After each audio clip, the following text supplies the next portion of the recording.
turn now to a place dedicated to love that became a target for hate.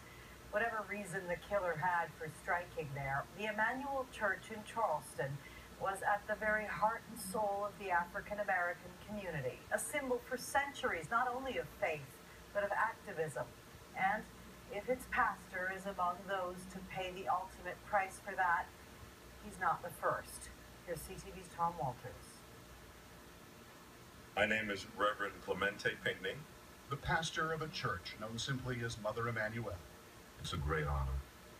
The church has a very proud history and has really stood for the spirit of African Americans. It was born in the age of slavery and was part of the fight against it. In about 1822, there was an interesting minister here in the church whose name was Denmark Vesey.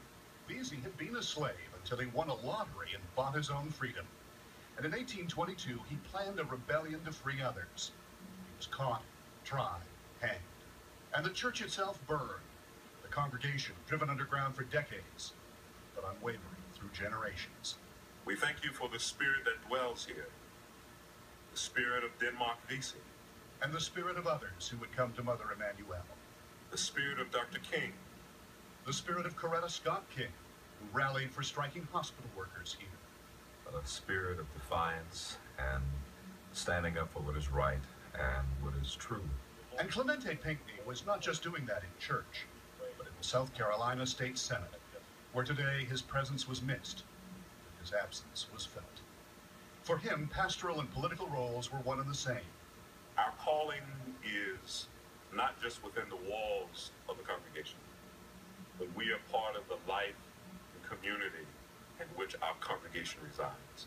And so, he said, the church represents what it always has for African Americans, the fight for freedom. Freedom to be full what God intends us to be, and to have equality in the sight of God. And sometimes you got to make noise to do that. Sometimes you may have to die like Denmark Vesey to do that. Ominous words would prove so terribly true. Tom Walters, CTV News, Los Angeles.